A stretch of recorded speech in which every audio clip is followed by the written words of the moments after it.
pretty obvious to me that Democrats wish we were more like Canada. I mean, let's face it, Canada has a lot of things they wish we had here in the United States. For instance, they have no First Amendment in Canada, which means government can punish citizens for saying things it doesn't like. Of course, there's universal health care, and they tax CO2 emissions in Canada, both of which the Democrats want to impose here. And now, Liberals' Canada envy extends to COVID. And my next guest says that should terrify Americans. Joining me now is Theo Flurry, former NHL phenom and two-time Olympic gold medalist. Theo, great to see you. It does seem like there is a subtle creep by leaders here in the United States to make us more like Canada. But in your estimation, as a Canadian, that would be a mistake? Yes, very much so. Basically for the last 2 years, we've had a prime minister who has vaccine derangement syndrome, where every day he stands up at the stump and that's all he talks about. He doesn't talk about the economy. He doesn't talk about the supply chain. Us losing our rights, lockdowns, nothing. It's just straight vaccines. But what's happening, Laura, is right now in Canada, we have one of the biggest revolutions happening, and you probably haven't heard about it because nobody's talking about it.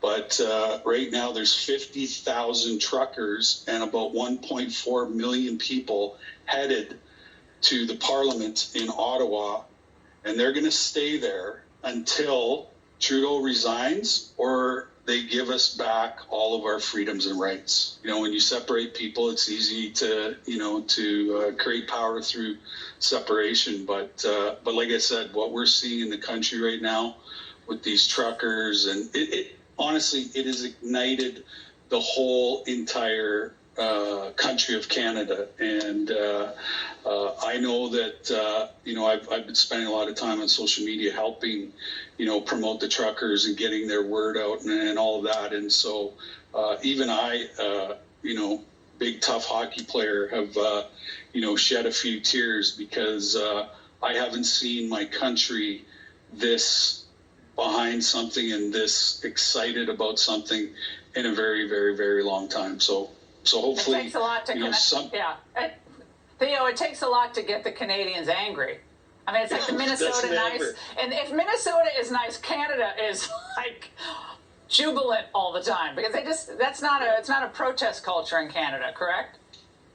Right. Well, that's the thing is in Canada, we're considered really nice and all these things. But the thing about Canadians is eventually, our long fuse burns out, and that's where we are in the country. And everybody's, wants change, and we definitely want to have an impact, with this movement or revolution or whatever you want to call it. We want change to happen. And I'm sitting in downtown Calgary right now where this place used to be like one of the biggest meccas for oil and gas in the whole entire world.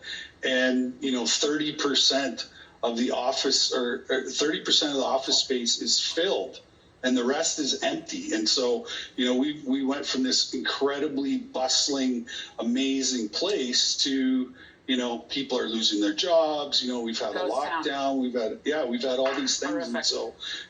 And so, for me, guys I played 10 times for my country, and I put my jersey on and had the maple leaf on, and I know I was representing the people of Canada.